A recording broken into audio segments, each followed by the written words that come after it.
নেতা হিসেবে, সমাজ সংস্কারক হিসেবে, নবী হিসেবে আল্লাহ রাসূল সাল্লাল্লাহু আলাইহি ওয়াসাল্লাম হচ্ছেন এই পৃথিবীর একজন সুপারম্যান। আল্লাহু আকবার। যার উপর একবার দুরূদ পড়লে 10টি রহমত নাজিল করে কে? 10টি গুনাহ মাফ করে কে? যিনি দুরূদ পড়ল তার স্ট্যাটাসকে 10 গুণ বাড়িয়ে দেয় কে?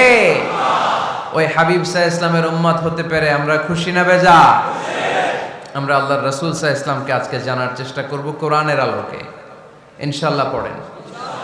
আল্লাহর হাবিব সাল্লাল্লাহু আলাইহি ওয়াসাল্লাম এতটাই মর্যাদার অধিকারী, ওনার স্ট্যাটাস এত হাই, উনি যদি ওনার মুখ দিয়ে কখনো বলেছেন ইয়েস, ওইটা শরীয়তেও ইয়েস। উনি যদি মুখ ফসকে কখনো বলেছেন নো, মানে না, এটা শরীয়তেও না। তার মানে উনি হ্যাঁ বললে এটা হালাল হয়ে যায়, উনি না বললে এটা হারাম হয়ে যায়।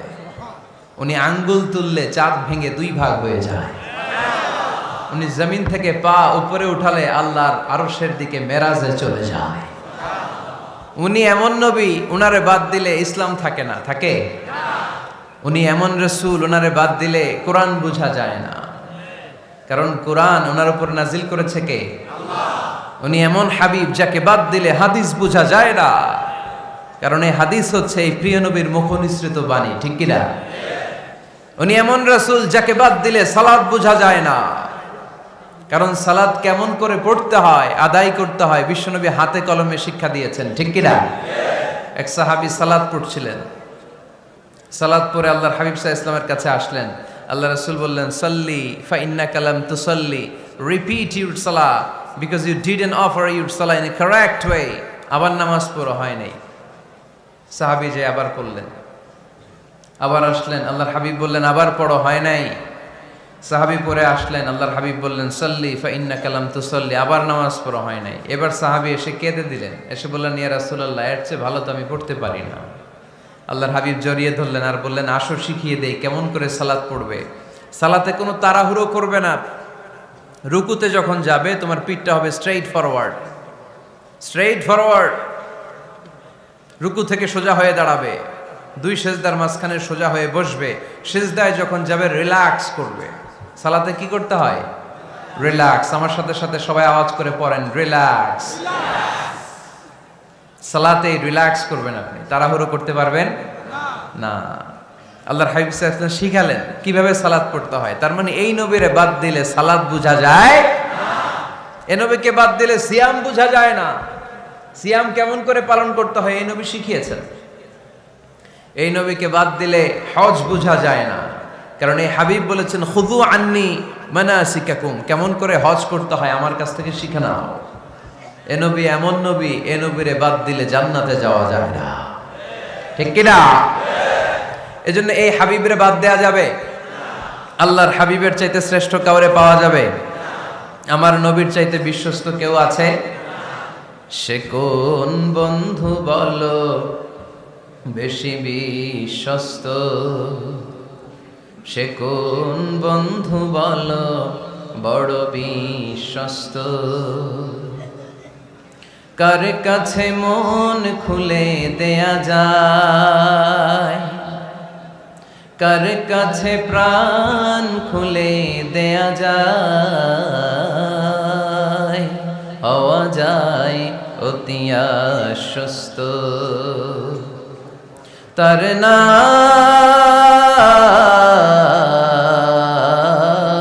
আহমদ, বড় বিশ্বস্ত। সুবহানাল্লাহ।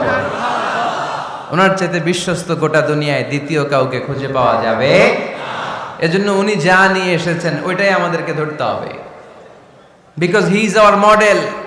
তিনি আমাদের সেলিব্রিটি, তিনি আমাদের মডেল। তিনি যেমন যেমন করেছেন তেমন তেমন করলে লাভ না লস? আওয়াজ করে বলতে হবে লাভ না লস? এজন্য আল্লাহর হাবিব সাল্লাল্লাহু আলাইহি ওয়াসাল্লামের আদর্শই আমাদের আদর্শ, ঠিক কিনা? ওমা আতাকুমুর রাসূলু ফাখুযুহু ওমা নাহাকুম আনহু ফান্তাহু। Whatever he brings with, take it. Whatever he forbids, abstain from it. তিনি যা নিয়ে এসেছেন ধরো, তিনি যা নিষেধ করেছেন ছাড়ো। পারা যাবে? আমি প্রশ্ন করি, উত্তর দেন। তিনি যা নিয়ে এসেছেন ধরো। আওয়াজ করে বলবেন, তিনি যা নিয়ে এসেছেন তিনি যা নিষেধ করেছেন এতেই কল্যাণ, দুনিয়াতেও কল্যাণ, আখিরাতেও কল্যাণ, ঠিক কি না?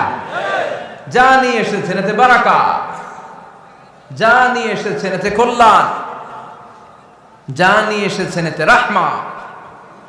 যেটাই নিষেধ করেছেন ওটার মধ্যে গজব, ঠিক কি না? যেটাই নিষেধ করেছেন ওটার মধ্যে ক্ষতি, যা তিনি বারণ করেছেন ওইটাতে লস। আমরা লসের খাতায় নাম তুলতে চাই না। এজন্য আল্লাহর হাবিব সাল্লাল্লাহু আলাইহি ওয়াসাল্লাম যা নিয়ে এসেছেন আমরা সেটাই ধরব, যা থেকে তিনি বারণ করেছেন ওটা ছাড়বো। আমাদের মডেল হচ্ছে নবীরা, ঠিক কি না? নায়ক নায়িকা, গায়ক গায়িকা, ক্রিকেটার, বিজনেস ম্যাগনেট, এরা আমাদের মডেল নয়। আমাদের মডেল হচ্ছে বিশ্বনবী মুহাম্মদ সাল্লাল্লাহু আলাইহি ওয়াসাল্লাম। ইউরোপে, খোদ ইউরোপে বর্তমানে এই নামটা সবচেয়ে বেশি জনপ্রিয়, MUHAMMAD। সুবহানাল্লাহ পড়বেন না? সবচেয়ে জনপ্রিয় নাম কি? মুহাম্মদ। কারণ ইউরোপের ইয়াং সোসাইটির, মুসলিম ইয়াং সোসাইটির ছেলেরা এমনভাবে তারা দাওয়াতি কাজ করতে শুরু করেছে, বিষ্ণু ঈসা ইসলামের নামটা গোটা ইউরোপ জুড়ে ছড়িয়ে পড়েছে। কিছু ছেলে ক্লিনলিনেস অ্যাওয়ারনেস ক্যাম্পেইন করেছে, পরিচ্ছন্নতা অভিযান। যেখানেই ময়লা ক্লিন করে, কিন্তু কোনো কথা বলে না। প্রত্যেক একটা টি শার্ট গায়ে দেয়, একটা গেঞ্জি পরে, ওই টি শার্টের পেছনে লেখা থাকে MUHAMMAD, মানে কি? মুহাম্মদ। যারাই তাদের কার্যক্রম দেখে তারা দেখে তাদের গেঞ্জির পিছনে লেখা MUHAMMAD। কি চমৎকার আইডিয়া! ইউরোপিয়ান লোকদের মাথায় চিন্তা, কারা এরা, এত ভদ্র কেন, কেন এত পরিচ্ছন্নতার অভিযান করে, আর তাদের গেঞ্জির পিছনেই এই শব্দটা লেখা কেন, MUHAMMAD। Who is this, who is this personality? We don't know anything about him. আমরা তো কিছু জানি না ওনার ব্যাপারে। দেন দে সার্চ ইন গুগল। তারা গুগল করে, ইন্টারনেটে সার্চ দেয়, মোহাম্মদ লিখে, ইন্টারনেট তাদেরকে মুহাম্মদ সাল্লাল্লাহু আলাইহি ওয়াসাল্লামের জীবনী দিয়ে দেয়। তারা মনের অজান্তেই বিশ্বনবীর জীবনী জেনে বিশ্বনবীর আশেক হয়ে যায়, বিশ্বনবীর প্রেমে পাগল হয়ে যায়। যাদের নসিব ভালো, অনেকে কালিমা পড়ে মুসলমান হয়ে যায়। এজন্য বিশ্বনবী সাল্লাল্লাহু আলাইহি ওয়াসাল্লাম তিনি হচ্ছেন আমাদের মডেল, ঠিক কিনা? তিনি যা এনেছেন সেটা আমরা ধরবো, তিনি যা নিষেধ করেছেন সেটা আমরা ছাড়বো। আমরা যদি আল্লাহর ভালোবাসা পেতে চাই, বিশ্বনবী সাল্লাল্লাহু আলাইহি ওয়াসাল্লামের আনুগত্যের দরকার আছে না নাই? এজন্য আল্লাহ বললেন, কুল ইন কুনতুম তুহিব্বুনাল্লাহা ফাত্তাবিউনি ইউহিব্বুকুমুল্লাহ ওয়া ইয়াগফির লাকুম যুনুবাকুম ওয়াল্লাহু গফুরুর রহিম। আল্লাহকে যে পাইতে চায়, হযরতকে ভালোবেসে আরশ কুরসি লৌহ কালম না চাইতে পেয়েছে সে। রসুল নামের রশি ধরে যেতে হবে আল্লাহর ঘরে। নদী তরঙ্গে যে পড়েছে ভাই দরিয়াতে, সে আপনি মেশে হযরতের অনুসরণে আরশ কুরসি লৌহ কালম না চাইতে পেয়েছে সে। সুবহানাল্লাহ পড়ে। এজন্য আল্লাহর হাবিব সাল্লাল্লাহু আলাইহি ওয়াসাল্লামের ভালোবাসা আমাদের অন্তরে থাকার দরকার আছে না নাই? আনুগত্যের দরকার আছে না নাই? তাহলেই আল্লাহর ভালোবাসা পাওয়া যাবে, ঠিক কি না? আজকে আমরা কোরআনের আলোকে আল্লাহর হাবিব সাল্লাল্লাহু আলাইহি ওয়াসাল্লামকে চিনব। আমরা কোরআন থেকে জানার চেষ্টা করব তিনি কেমন ছিলেন, কেমন ছিলেন আমার প্রিয় রাসূল। কোরআনুল কারীম থেকে যদি আমরা বিষ্ণু ঈসা ইসলামের পরিচয় জানতে চাই, কোরআন সর্বপ্রথম আল্লাহর হাবিবের যে পরিচয়টা আমাদেরকে দিবে, কোরআন বলবে তিনি হচ্ছেন রাসূলুল্লাহ। আমাদের প্রিয় নবীর সবচেয়ে বড় টাইটেলের নাম কি? রাসূলুল্লাহ। সবাই আওয়াজ করে পড়বেন, টাইটেলটার নাম কি? পৃথিবীতে এর চেয়ে বড় টাইটেল আছে? এমপি বলেন, মন্ত্রী বলেন, যাই বলেন না কেন, ধনকুবের বলেন, রাসূলুল্লাহর উপরে কোনো টাইটেল নাই, ঠিক কিনা? কেউ চাইলেই রাসূলুল্লাহ হতে পারে না, হতে পারে? আমরা সবাই মিলে যদি একজনের ভোট দেই, উনি তো রাসূল হয়ে যাবে, তাই না? হবে না? ভোট দিয়ে রাসূল বানানো যায় না? আমাদের মানব জাতির সাথে যদি জিন জাতি একাত্মতা পোষণ করে, মানব জাতি আর জিন জাতিও যদি ভোট দেয়, তাহলে তো রাসূল হবে। ফেরেশতারা যদি বলে আমরাও আছি সাথে, তাইলেও রাসূল বানানো যাবে না। তার মানে রাসূল ইলেকশনে হয় না, রাসূল হয় সিলেকশনে। আর সিলেক্ট করেন কে?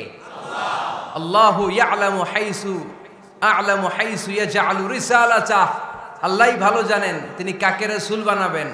এজন্য চাইলেই রাসূল হওয়া যায় না, ভোট দিয়ে রাসূল বানানো যায় না। রাসূল সিলেক্ট করেন একজন, চিল্লায় বলেন তিনি কে? এজন্য কালামুল্লাহ মাজিদে বিশ্বনবীর সর্বপ্রথম যে পরিচয়টা পাওয়া যায়, কোরআন আমাদের সামনে আমাদের নবীর পরিচয় করিয়ে দিচ্ছেন, মুহাম্মাদুর রাসূলুল্লাহ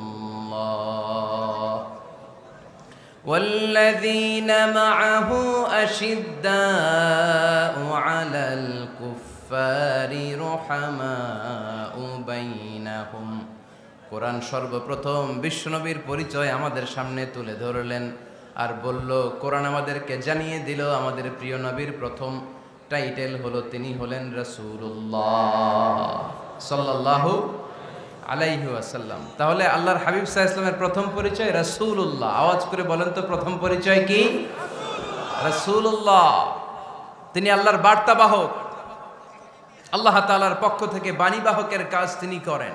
কিন্তু আমার নবী এতটাই বিনয়ী ছিলেন, এতটাই হাম্বল ছিলেন, আউট অফ হাম্বলনেস তিনি নিজেকে রাসূল বলে পরিচয় করে দেওয়ার আগে তিনি নিজেকে আল্লাহর দাস বা গোলাম বলে পরিচয় দিতেন। পড়েন সুবহানাল্লাহ। বিনয়ের কারণে তিনি বলতেন, ইন্নী আব্দুল্লাহি ওয়া রাসূলুহু, নিশ্চয় আমি আল্লাহর দাস, নিশ্চয় আমি আল্লাহর গোলাম, তারপর আমি আল্লাহর রাসূল। আল্লাহর হাবিব যখন আল্লাহর কাছে দোয়া করতেন, আল্লাহর হাবিব বলতেন, আল্লাহুম্মা ইন্নী আবদুক ওয়াবনু আবদিক ওয়াবনু আমাতিক নাসিয়াতি বিয়াদিক। আল্লাহর হাবিব বলছেন, আল্লাহ আমি আপনার গোলাম, শুধু আমি আপনার গোলাম নই, আমি গোলামের ঘরের গোলাম। আল্লাহু আকবার। আমার বাবা আব্দুল্লাহ আপনার গোলাম, আমার দাদা আব্দুল মুত্তালিব আপনার গোলাম, আমার দাদার বাবা তিনিও আপনার গোলাম, আমার মা হলো আপনার বান্দি। সুবহানাল্লাহ পড়েন। তাহলে তিনি রাসূল হওয়ার পরেও তিনি নিজেকে গোলাম বলে পরিচয় দিতেন, দাস বলে পরিচয় দিতেন। আমরাও যখন সালাতে তাশাহুদে পড়ি, আশহাদু আল্লা ইলাহা ইল্লাল্লাহ ওয়া আশহাদু আন্না মুহাম্মাদান আবদুহু ওয়া রাসূলুহু, তিনি আল্লাহর আবদ, তিনি আল্লাহর দাস, তারপরে তিনি আল্লাহর রাসূল। বিনয়ের কারণে আল্লাহর হাবিব সাল্লাল্লাহু আলাইহি ওয়াসাল্লাম পরে রাসূল হিসেবে পরিচয়টা পেশ করতেন। আগে বলতেন আমি আল্লাহর গোলাম, আমি আল্লাহর। তিনি দোয়া করতেন, আল্লাহ আমি আপনার গোলাম, গোলামের ঘরের গোলাম, বান্দির ঘরের গোলাম। আল্লাহ আমার মাথার চুলের ঝুঁটি আপনার হাতের মুঠোয়, আপনি যেদিকে টান দিবেন আমি ওদিকে যেতে বাধ্য। আপনি ডানে টানলে আমি ডানে যাই, আপনি বায়ে টানলে আমি বায়ে যাই, যেখানে নেবেন আমি ওখানেই যেতে বাধ্য। ঠিক কি না? আউট অফ হাম্বলনেস, বিনয়ের কারণে। কি বিনয়ী ছিলেন বিষ্ণু ঈসা ইসলাম। তিনি আল্লাহর রাসূল, তারপরেও তিনি পরিচয় দিতেন, আল্লাহ আমি আপনার গোলাম। আওয়াজ করে পড়েন সুবহানাল্লাহ। তাহলে প্রথম যে পরিচয় কোরআন আমাদেরকে দিল সেটা হচ্ছে আমাদের প্রিয় নবী ছিলেন রাসূলুল্লাহ। আওয়াজ করে বলেন পরিচয়টা কি? এর চেয়ে বড় পরিচয় হতে পারে? হতে পারে? দ্বিতীয় পর্যায়ে কোরআন আমাদেরকে জানাচ্ছে যে তিনি শুধু রাসূলুল্লাহই নয়, তিনি শুধু আল্লাহর রাসূলই নন, তিনি হচ্ছেন শেষ রাসূল, তিনি হচ্ছেন শেষ নবী, তিনি খাতামুন নবিয়্যিন। ওনার পরে আর কোন নবী আসবে? চিল্লায় বলেন। এই হায়দারগঞ্জের একজন যদি ঘোষণা দেয় আমি নবী, কি করবেন? ওই একজন কয় মায়ের কারে কয়? হ্যাঁ, কি করবেন আপনারা? কি করবা? মায়ের। আইজো মায়ের কাইলো মায়ের, মায়ের উপরে ওষুধ নাই, ঠিক কিনা? আল্লাহর হাবিব সাল্লাল্লাহু আলাইহি ওয়াসাল্লাম তিনি ছিলেন শেষ রাসূল। সাইয়েদনা আদম আলাইহিস সালাম থেকে শুরু করে ঈসা আলাইহিস সালাম পর্যন্ত এই যে নবী আসার যে চেইন, এই ধারাবাহিকতা, বিশ্বনবীকে এই দুনিয়াতে পাঠিয়ে ওই চেইনকে আল্লাহ পরিপূর্ণ করে দিলেন। চিল্লায় পড়েন আল্লাহু আকবার। এজন্য কোরআন আমাদেরকে বলে মা কানা মুহাম্মাদুন আবা আহাদিম মির রিজালিকুম ওয়ালাকিন রাসূলুল্লাহি ওয়া খাতামান নাবিয়্যিন। মুহাম্মদ তোমাদের কোনো ছেলেদের পিতা নয়, পুরুষের পিতা নন। তিনি হলেন আল্লাহর রাসূল, তিনি হলেন শেষ নবী, তারপরে কোনো নবী হবে না, ঠিক কি না? এজন্য আল্লাহর হাবিব বলতেন লা নবিয়্যা বা'দি, আমার পরে কোনো নবী নাই, ওয়ালা রাসূলা, আমার পরে কোনো রাসূলও নাই। তবে লাউ কানা বা'দি নবিয়্যুন লাকানা উমর, তবে আমার পরে যদি নবী হওয়ার যোগ্যতা কারো মধ্যে থাকে, আমার কলিজার টুকরা সাহাবা ওমরের সেই যোগ্যতা আছে। প্রভু তুমি বলেছ রাসূল দেবে না, বলনি দেবে না ওমর, বলনি দেবে না হামজা তারি, খালিদ বিজয় সমর। প্রভু তুমি বলেছ রাসূল দেবে না, বলনি দেবে না ওমর, বলনি দেবে না হামজা তারি, খালিদ বিজয় সমর। প্রভু তুমি বলেছ রাসূল দেবে না, ঠিক কি না? আল্লাহর হাবিব বললেন আমার পরে কোনো নবী নাই, আমার পরে কোনো রাসূল নাই, তবে আমার পরে যদি নবী হওয়ার যোগ্যতা কারো থাকে, ওমরের সেই যোগ্যতা আছে। সুবহানাল্লাহ পড়েন। আল্লাহর হাবিব সাল্লাল্লাহু আলাইহি ওয়াসাল্লামের জামানায় এক লোক নবুয়তি দাবি করেছিল, ওর নাম ছিল মুসাইলামা। নাম কি ছিল? নাম শুনছেন না আপনারা? এসে নবুয়তির দাবি করে বলে ইয়া মুহাম্মদ আন-নবুওয়াতু নিসফুন লাকা ওয়া নিসফুন লি, নবুয়ত তোমার অর্ধেক আমার অর্ধেক, আমার অর্ধেকটা আমারে বুঝায় দাও। নাউজুবিল্লাহ পড়বেন না? আল্লাহর হাবিব বললেন কি নাম তোর? এই বেয়াদবটা বলল আমার নাম মুসাইলামা। আল্লাহর হাবিব বললেন আজ থেকে তুই শুধু মুসাইলামা নয়, আজ থেকে তুই মুসাইলামাতুল কাযযাব, মিথ্যাবাদী ভণ্ড মুসাইলামা, ঠিক কি না? এই বেয়াদবটা বিশ্বনবীকে কপি করত, আমার নবী যেমন যেমন করতেন ও তেমন তেমন করত। আল্লাহর হাবিব সাল্লাল্লাহু আলাইহি ওয়াসাল্লাম মদিনার নবজাতক শিশুদের মাথায় হাত বুলিয়ে দিলে বাচ্চাদের মাথার চুল বড় হয়ে যেত। এই বেয়াদবটাও কপি করে অনুকরণ করে তার এলাকায় নবজাতক বাচ্চাদের মাথায় হাত বুলিয়ে দিত, কিন্তু চুল বড় হওয়া তো দূরের কথা, যেই বাচ্চার মাথার তালুর মধ্যে এই বেয়াদবের হাত লাগছে ওই বাচ্চাগুলোর মাথা আজীবন ছিল টাক মাথা, কোনো চুলই গজায় নাই।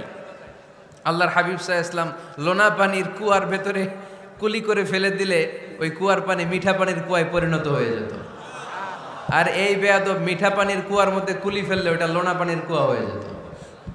আল্লাহর হাবিব সাল্লাল্লাহু আলাইহি ওয়াসাল্লাম দোয়া পড়ে গাছের মধ্যে ফু দিলে গাছের ফলনে বাম্পার ফলন হতো, আর এই বেয়াদব কোন গাছের মধ্যে ধরলে মুহূর্তের মধ্যে ওই গাছ মরে যেত।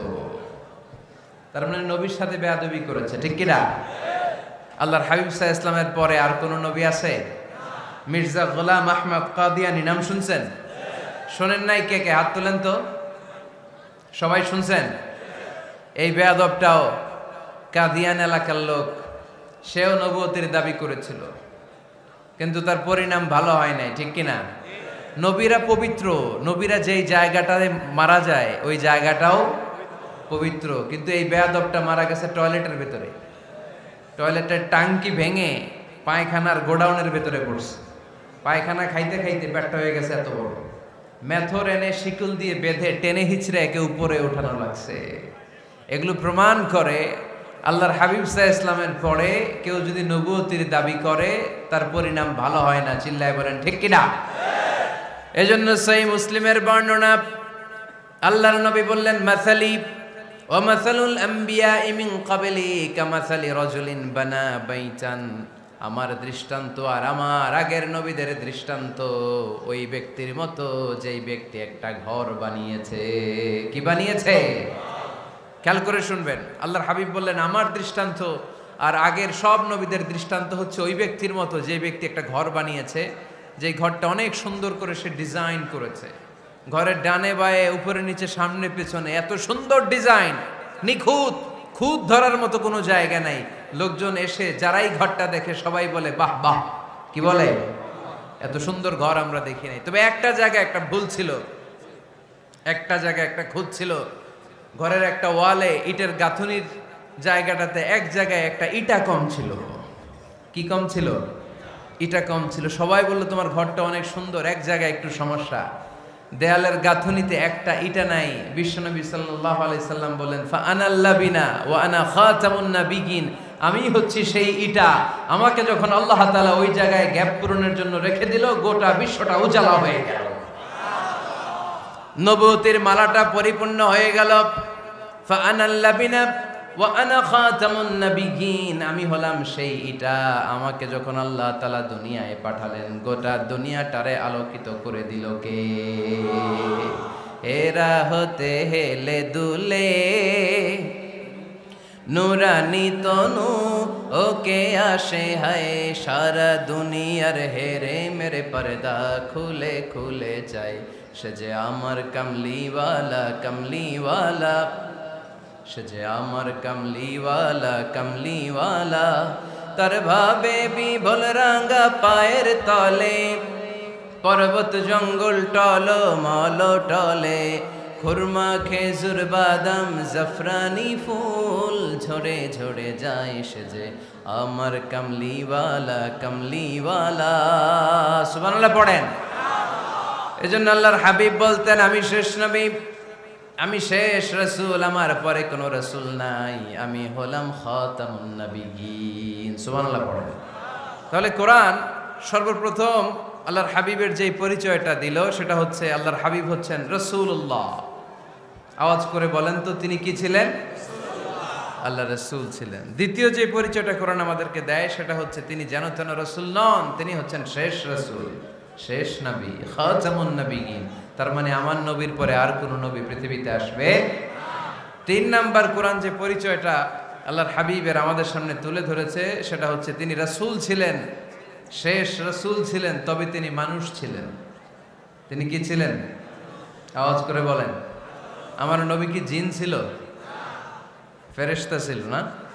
কি ছিল? আওয়াজ করে বলেন, কি ছিল? তিনি মানুষ ছিলেন, তবে যেন তেন মানুষ নন, অসাধারণ মানুষ। কেমন মানুষ? তিনি মানব, সাধারণ মানব নন, তিনি মহামানব। অনেকে বলে ইউসুফ আলাইহিস সালাম নবীদের মধ্যে সবচাইতে সুন্দর নবী ছিলেন, বলে না অনেকে? শোনেন নাই আপনারা? এটা ঠিক, উনি অনেক সুন্দর ছিলেন, কিন্তু আমার নবীর চাইতে বেশি সুন্দর। আল্লাহর হাবিব বলতেন, আনা মালিহুন ওয়া আখি ইউসুফু সাবিহুন, মানে আমি হচ্ছি মালিহ, লাবণ্যময় সুন্দর, আর আমার ভাই ইউসুফ হচ্ছে সাদা সুন্দর। একদিকে লাবণ্যময় সুন্দর, আরেকদিকে সাদা সুন্দর, কোনটার দাম বেশি? চিল্লায় বলতে হবে কোনটা? আল্লাহর হাবিব ছিলেন মালিহ। মালিহ শব্দটা এসেছে মিলহন থেকে। মিলহন মানে লবণ, মিলহন মানে কি? লবণ। লবণ থেকে লাবণ্যময়। আল্লাহর হাবিব ছিলেন মালিহ, এত সুন্দর ছিলেন। আম্মা জান আয়েশা যখন শুনলেন, ওয়াকাত্তা'না আইদিয়াহুন, মিশরের নারীরা বুর্তুকাল কাটতে যে, লেবু কাটতে যে, কমলা লেবু কাটতে যে, সাইয়েদনা ইউসুফ আলাইহিস সালামকে যখন দেখলেন, আল্লাহ নবী ইউসুফ আলাইহিস সালামের চেহারার মাধুর্যতা এত সুন্দর ছিল, এত চমৎকার চেহারার গ্ল্যান্স, এটা দেখে মিশরের নারীরা লেবু কাটতে যে আঙ্গুল কেটে ফেলেছিল। আল্লাহর কোরআন সাক্ষী। সুবহানাল্লাহ পড়ে। এই ঘটনা যখন আম্মা জান আয়েশা রাদিয়াল্লাহু তাআলা আনহা শুনলেন, তিনি বললেন, ও মিশরের নারীরা, তোমরা ইউসুফ নবীর সৌন্দর্য দেখে লেবু কাটতে যে আঙ্গুল কেটেছো, আমার স্বামী বিশ্বনবী মুহাম্মদ সাল্লাল্লাহু আলাইহি ওয়াসাল্লামের চেহারা যদি দেখতা, তাহলে লেবু কাটতে যে আঙ্গুল নয়, কলিজাটা কেটে টুকরা টুকরা করে দিতা। আবার আম্মা জান আয়েশা বলেন, তোমাদের জন্য একটা সূর্য আছে, আমার জন্য একটা সূর্য আছে, তোমাদের সূর্য আমার সূর্যের মতো নয়, আমার সূর্যটাও তোমাদের সূর্যের মতো নয়। তোমাদের সূর্যটা প্রতিদিন সকালবেলা পূব আকাশে উদিত হয়ে গোটা বিশ্বটারে আলোকিত করে ফেলে, কিন্তু আমার সূর্যটা সকালবেলা উদিত হয় না। সাল্লাল্লাহু আলাইহি ওয়াসাল্লাম। তিনি মানুষ ছিলেন, তবে সাধারণ মানুষ নন, অসাধারণ মানুষ। নবী ছিলেন, যেন তেন নবী নন, মহানবী, মানব, কিন্তু মহামানব, ঠিক কিনা? এজন্য কোরআন আমাদেরকে জানিয়ে দেয়, কুল ইন্নামা আনা বাশারুম মিসলুকুম ইউহা ইলাইয়া আন্নামা ইলাহুকুম ইলাহুন ওয়াহিদ ও নবী, আপনি বলে দেন, নিশ্চয় আমি তোমাদের মতোই মানুষ, কিন্তু আমার কাছে ওহী আসে, তোমাদের কাছে আসে না। ঠিক কি না? মানুষ কোন সেন্সে? মানুষ এই সেন্সে তিনি মানুষ যে আমরা দুনিয়াতে মা বাবার মাধ্যমে আসি, তিনিও এসেছেন। আমরা পৃথিবীতে বিয়ে করি, আল্লাহর হাবিবও করেছেন। আমরা বিয়ে করলে সন্তান হয়, আল্লাহর হাবিব সাল্লাল্লাহু আলাইহি ইসলামের 4 কন্যা 3 পুত্র সন্তান ছিল। আমরা আমাদের আঘাত পেলে গা ঝরে রক্ত বেরোয়, আল্লাহর হাবিব সাল্লাল্লাহু আলাইহি ইসলামের উহুদের ময়দানে দাঁত ভেঙে রক্ত ঝরেছে। ঠিক কিনা?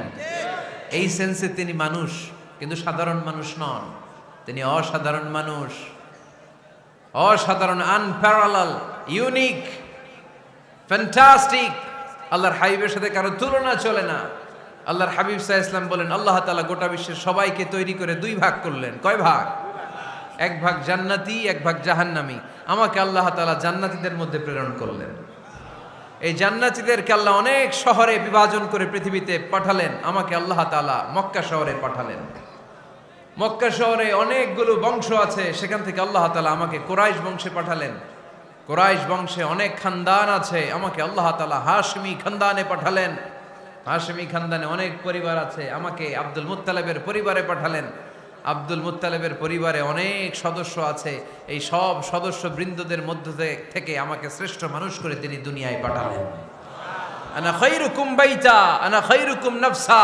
আমি ঘরের দিক থেকেও সেরা, আমি মনের দিক থেকেও সেরা, আমি ব্যক্তিত্বের দিক থেকেও সেরা। আমার চাইতে সেরা পৃথিবীতে কেউ নাই, কিন্তু ওয়ালা ফখর, এই কারণে আমি কোনো গর্ব অহংকার করি না। চিল্লায় পড়েন সুবহানাল্লাহ। তার মানে কোরআন আমাদেরকে প্রথমে জানালো তিনি হলেন রাসূলুল্লাহ, আল্লাহর রাসূল। তিনি আল্লাহর নবী, আল্লাহর রাসূল। দ্বিতীয় পর্যায়ে কোরআন আমাদেরকে জানালো তিনি হলেন শেষ রাসূল, শেষ নবী। তৃতীয় পর্যায়ে কোরআন বিশ্বনবীর ব্যাপারে আমাদেরকে ইনফরমেশন দিল, তবে তিনি মানুষ ছিলেন। কি ছিলেন? আকীদা খালেস করে নেন, আল্লাহর হাবিব সাল্লাল্লাহু আলাইহি ওয়াসাল্লাম কি ছিলেন? মানুষ ছিলেন, তবে অসাধারণ মানুষ। তিনি ওহীপ্রাপ্ত হতেন, আমরা ওহীপ্রাপ্ত হই না। ঠিক কি না? চতুর্থ পর্যায়ে কোরআন আমাদেরকে জানান দেয় যে আল্লাহ রাসূল সাল্লাল্লাহু আলাইহি ওয়াসাল্লাম জীবনে কোনোদিন মন গড়া কোনো কথা বলে নাই। বলছে? আমরা বলি না? এই যে যারা গুজব ছড়ায়, আন্দাজে বলছে না, কথা বলেন। আল্লাহর হাবিব সাল্লাল্লাহু আলাইহি ওয়াসাল্লাম জীবনে মন গড়া কোনো কথা বলেছে? মন মস্তিষ্ক প্রসূত কিছু বলেছে? মন যা চায় তা তিনি বলেন? বলেন না। মন গড়া বলেন না, because he was guided by ওয়াহি, he was guided by the revelation. তিনি ওহী দ্বারা গাইডেড, ওহী তাকে ওনাকে পথ দেখায়। মন গড়া তিনি কিছু বলেন না, কোন নবী মন গড়া কিছু বলেন না। এজন্য নবীদের কথার মধ্যে কোনো অমিল নাই। এমনকি কখনো হয়েছে এক নবী এসে বলেছে পৃথিবীতে যে আল্লাহ একজন, আরেক নবী এসে বলছে না 2-3 জনও হতে পারে? বলেছে? কোন নবী এসে বলেছে যে আখিরাত আছে, the day of judgment, the day of accountability. দুনিয়াতে যা করেছো এগুলোর জন্য আল্লাহর সুপ্রিম কোর্টের কাঠগড়ায় দাঁড়াতে হবে, আখিরাত বলে একটা ব্যাপার আছে। আরেক নবী এসে বলছে না, আখিরাত ফাকিরাত কিছু নাই, দুনিয়াকে মজা লেলো, দুনিয়া তোমারই হ্যায়, এই দুনিয়াই সব শেষ। এরকম কি কখনো হয়েছে? না। কিন্তু এই পৃথিবীর কবিরা, এক এক কবি এক এক কথা বলে, এক এক নবী এক এক কথা বলে, এরকম হয় না। কিন্তু এক এক কবি এক এক কথা বলে, এক এক দার্শনিক এক এক কথা বলে। ঠিক কি না? এক দার্শনিক থিওরি দাঁড় করালো, মানুষ হচ্ছে পেট সর্বস্ব জীব, মানুষের পেটের সমস্যা বড় সমস্যা, এ সমস্যার সমাধান হয়ে গেলে সব সমাধান। আরেক দার্শনিক এসে বলল না, মানুষের যৌন সমস্যা সবচেয়ে বড় সমস্যা, সেক্সুয়াল প্রবলেম, এইটা সমাধান হলে সব সমাধান। আরেক দার্শনিক এসে বলে না, পেটের সমস্যাও বড় সমস্যা না, যৌন সমস্যাও বড় সমস্যা না, মানুষ আসলে মানুষই না, মানুষ হলো বান্দর। বানর থেকে সময়ের বিবর্তনে, কালের আবর্তনে এগুলো মানুষ হয়েছে, বলছে না? তার মানে এক দার্শনিকের কথার সাথে আরেক দার্শনিকের কথার মিল আছে? আওয়াজ করে বলেন। কিন্তু পৃথিবীর একজন নবীর সাথে আরেকজন নবীর কথার কোনো অমিল খুঁজে পাওয়া যায় না। চিল্লায় বলেন ঠিক কি না? এজন্য আল্লাহ বললেন আমার নবী মন গড়া কিছু বলে না। ওমা ইয়ানতিকু আনিল হাওয়া ইন হুয়া ইল্লা ওয়াহিয়ুন ইউহা। আমার হাবিব মন গড়া কোনো কথা তোমাদেরকে কখনো শোনায় না, তিনি যা তোমাদেরকে শোনায় ওহী থেকে শোনায়। সুবহানাল্লাহ পড়ে। যা আসে তাই তিনি বলেন, মন গড়া কিছু বলেন না। মক্কার ইহুদিরা আল্লাহ রাসূল সাল্লাল্লাহু আলাইহি ইসলামকে একবার ধরলো, জিজ্ঞেস করলো যে মুহাম্মদ, 3টা প্রশ্ন তোমাকে করব, যদি উত্তর করতে পারো তাহলে বুঝবো তুমি সত্য নবী। আল্লাহর হাবিব সাল্লাল্লাহু আলাইহি ইসলাম বললেন, তাহলে বলো কি জানতে চাও? তারা জিজ্ঞেস করলো মা হুয়া রূহ, বলো তো রুহু কারে বলে? রুহু চিনেন আপনারা? রুহু থাকলে আমরা নড়ি চড়ি, অ্যানিমেটেড, প্রাণবন্ত। রুহু যখন উড়াল দেয় লাশ হয়ে পড়ে থাকে, ঠিক কিনা? সব চলে যায়। আমাদের 2 কাঁধের 2 ফেরেশতা থাকে, এরাও উড়াল মারে, ঠিক কিনা? 2 কাঁধে ছিল যে তোমারে 2 জনা পাহারা, তোমারে একলা থুইয়া পালাইছে তাহারা। তোমার 8 কুঠুরি 9 দরজা বন্ধ যে ওই হলো রে হলো মুখে আল্লাহ রসুল সবে বলো। দুয়ারে আইসাছে পালকি নাই হরি গাও তোলো রে তোলো মুখে আল্লাহ রসুল সবে বলো, ঠিক কিনা? মা হুয়ার রূহ, মুহাম্মদ আমাদেরকে বলে শোনাও রুহু কারে বলে, কেমন করে আসে, কেমন করে যায়, এ ব্যাপারে কি জানো বলো। 2 নাম্বার প্রশ্ন মানহুম আসহাবুল কাহাফ, আসহাবে কাহাফ সম্পর্কে কি জানো? 3 নাম্বার প্রশ্ন মান হুয়া যুলকারনাইন, যুলকারনাইন বাদশা সম্পর্কে কি জানো? আল্লাহর হাবিব সাল্লাল্লাহু আলাইহি ওয়াসাল্লাম বললেন গাদান উজিবুকুম, আগামীকাল বলে দেব। কি বললেন? সবাই বলেন উত্তরে কি বললেন? আগামীকাল বলে দেব। তো আগামীকাল সবাই এসে হাজির। বলো 3টা প্রশ্ন রেখেছিলাম গতকাল, উত্তর বলো। আল্লাহর হাবিব সাল্লাল্লাহু আলাইহি ওয়াসাল্লাম বলতে পারলেন না, কারণ ওহী আসেনি। তিনি ছিলেন ওহী নির্ভর, ডিপেন্ডেন্ট অন ওয়াহি, dependent on revelation, guided by the ওয়াহি। তিনি এর পরের দিনে বললেন গাদান উজিবুকুম, আগামীকাল বলবো। এর পরের দিনে এরা এসে হাজির, উত্তর নাই। আল্লাহর হাবিব সাল্লাল্লাহু আলাইহি ওয়াসাল্লাম আবারও বললেন গাদান উজিবুকুম, আগামীকাল বলবো। এর পরের দিনে এরা এসে হাজির। এরকম 1 দিন 2 দিন 3 দিন নয়, টানা 15 দিন আল্লাহর হাবিব সাল্লাল্লাহু আলাইহি ওয়াসাল্লামের প্রশ্নগুলোর উত্তর করতে পারেন নাই। আল্লাহর হাবিব সাল্লাল্লাহু আলাইহি সাল্লামের নবুয়তি জিন্দেগিতে এত বিব্রতকর পরিস্থিতিতে তিনি কখনো পড়েন নাই। ইহুদিরা প্রতিদিন এসে হট্টগোল করে আর মক্কায় রটনা ছড়ায়, দেখো এই লোকটা যদি সত্যি নবী হতো তাহলে তো উত্তর করতে পারতো, ঠিক কি না? যেহেতু উত্তর করতে পারে না, আসলে সে আসল নবী নয়, সে ভণ্ড নবী, মিথ্যা নবী। পড়েন না আউযুবিল্লাহ। 15 দিন পর আল্লাহ আয়াত নাযিল করলেন ওয়ালা তাকুলান্না লিশাইইন ইন্নী ফাইলুন যালিকা গাদা ইল্লা আইয়াশা আল্লাহ। ও নবী, ভবিষ্যতের ব্যাপারে সামনে থেকে যখন আপনি ওয়াদা দিবেন, ওয়াদা দেওয়ার সময় ইনশাআল্লাহ শব্দটা মিলিয়ে দিবেন। সুবহানাল্লাহ পড়েন। আল্লাহর হাবিব সাল্লাল্লাহু আলাইহি সাল্লামকে শিখানোর মধ্য দিয়ে গোটা উম্মাহকে আল্লাহ শিখাই দিলেন যে ভবিষ্যতের কমিটমেন্ট যখন দিব, প্রমিস যখন দিব, প্রমিস দেওয়ার সময় কি বলবো? কি বলবো? আল্লাহর হাবিব সাল্লাল্লাহু আলাইহি সাল্লাম ইনশাআল্লাহ বলতে ভুলে গিয়েছিলেন। এজন্য 15 দিন, টানা 15 দিন ওহী আসে নাই। 15 দিন পরে আল্লাহ তাআলা ওহীর মাধ্যমে বিশ্বনবীকে জানিয়ে দিলেন ইয়াসআলুনাকা আনির রূহি কুলির রূহু মিন আমরি রাব্বি ওয়া মা উতীতুম মিনাল ইলমি ইল্লা কলিলা। দ্বিতীয় প্রশ্নের উত্তরও জানিয়ে দিলেন আম হাসিবতা আন্না আসহাবাল কাহফি ওয়ার রাকিমি কানু মিন আয়াতিনা আজাবা। 3 নাম্বার প্রশ্নের উত্তর আল্লাহ নাজিল করলেন ওয়াসআলুনাকা আন যিল করনাইন কুল সাআতলু আলাইকুম মিনহু যিকরা। পড়েন সুবহানাল্লাহ। এরপর নবী বললেন কাদের উত্তর জানা লাগবে, আসো জেনে নাও। রুহু হলো আল্লাহর আদেশ, আল্লাহর আদেশে দেহের মধ্যে রুহুটা ঢুকে আল্লাহর আদেশে বের হয়ে যায়। রুহুকে ধরা যায় না, ছোঁয়া যায় না, ঠিক কি না? রুহু ধরা যায়, ছোঁয়া যায়, দেখা যায়? রুহু দেখছেন কে কে দেখি? লক্ষ্মীপুরের ভাইরা রুহু দেখছেন আপনারা? রুহুর কালার কেমন জানেন? ওজন কেমন জানেন? কোত্থেকে যে এসে জুড়ে যায় দেহের মধ্যে, মায়ের পেটের ভেতরে, আবার হুট করে উড়াল মারে, মানুষটা লাশ হয়ে পড়ে থাকে, ঠিক কিনা? 2 নম্বর প্রশ্নের উত্তরে বিশ্বনবী জানিয়ে দিলেন আসহাবে কাহফ হচ্ছে আল্লাহর প্রিয় 7টা যুবক বান্দা যারা 309 বছর গুহার মধ্যে ছিল। তারপর তাদেরকে আবার জাগ্রত করে দিয়েছিল কে? পৃথিবীতে 4 জন বাদশা ছিল, গোটা বিশ্বের বাদশা, গোটা বিশ্বকে ডমিনেট করেছে, শাসন করেছে।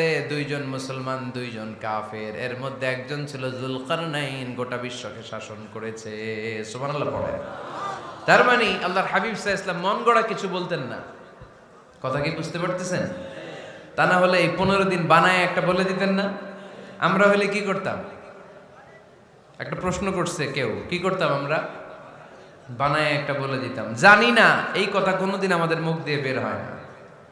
জানি না, এটা বলতে আমাদের লজ্জা লাগে। কিন্তু ক্লাসিক স্কলাররা, আল উলামা আল মুতাকাদ্দিমিন, যারা হাজারো প্রশ্নের উত্তরে বলতেন আনা লা আ'লাম ওয়াল্লাহু আ'লাম, আমি কিচ্ছু জানি না। কি জানি? আমি কিছুই জানি না। জানি না এটা বলতে আমরা জানি না, এটা বলতে শিখুন। জানি না, কিছুই জানি না আমি। জানে কে? সবচেয়ে বেশি জানে কে?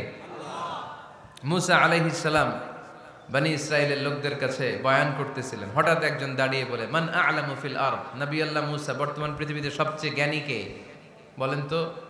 মুসা আলাইহিস সালাম বললেন, আনা, আমি আমি আমি সবচেয়ে জ্ঞানী।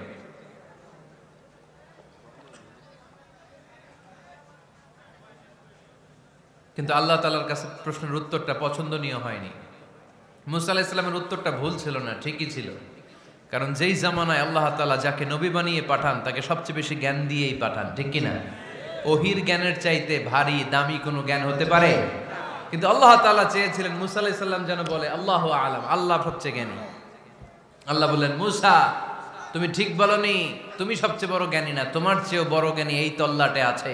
ইযহাব ইলা মাজমাইল বাহরাইন, 2 সাগরের মিলনস্থলে যাও, ওখানে আমার একজন বান্দা আছে, ইসমুহু খাদির, এর নাম হচ্ছে খাদির। কি নাম?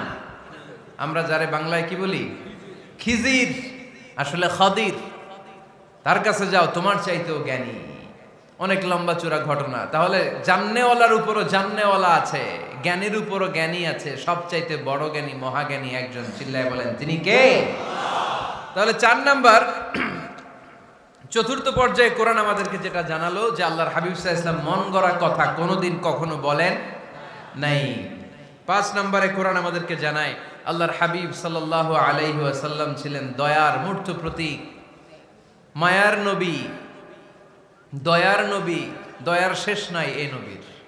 সব নবীকে আল্লাহ তাআলা একটা স্পেশাল দোয়া করার সুযোগ দিয়েছিলেন, এটাকে বলে দাওয়া মুস্তাজাবা। সব নবীকে আল্লাহ বললেন, নবীরা তোমাদের প্রত্যেককে একটা করে দোয়া করার সুযোগ দিব, করো। করা মাত্রই কবুল। সব নবীরা এই সুযোগ পেয়ে দোয়া করা শুরু করে দিল, আর আল্লাহ কবুল করে নিলেন। একজন নবী ওই দোয়াটা করেন নাই। ওই নবীর নাম সবাই বলেন। আল্লাহর হাবিব বললেন, ইন্না লিকুল্লি নাবিয়্যিন দাওয়া মুস্তাজাবা। সব নবীকে আল্লাহ তাআলা একটা করে দোয়া করার সুযোগ দিলেন। দাও বিহা, ওই দোয়াটা সব নবীরা দুনিয়ার বুকেই করে ফেলেছে। ওয়া ইন্নী আখতাবিউ দাওয়াতি শাফাআতান লি উম্মতি ইয়াউমাল কিয়ামা। আমার দোয়াটা আমি করি নাই, সব নবীরা ওই দোয়াটা করে ফেললেও আমার দোয়াটা আমি করি নাই। আমার দোয়াটা আমি রেখে দিয়েছি কিয়ামতের দিন আমার গুনাহগার উম্মতেরা যখন বিপদে পড়ে যাবে তাদের সুপারিশের জন্য ওই দোয়াটা আমি ওই দিন করব, ওই দিন করব। রেখে দিয়েছেন দোয়াটা। বিশ্বনবী কি ওনার জীবদ্দশায় এ দুনিয়ার জীবনে বিপদ, পরীক্ষা, কষ্টের সম্মুখীন হয় নাই? দোয়া করলেই তো আল্লাহ কবুল করে নিতেন। না খেয়ে পেটে পাথর বেঁধেছেন। আমরা পাথর বাঁধছি কয়বার? কথা বলেন। নানার সামনে নাতিগুলো চিৎকার দিত, সাইয়েদনা হাসান, হুসাইন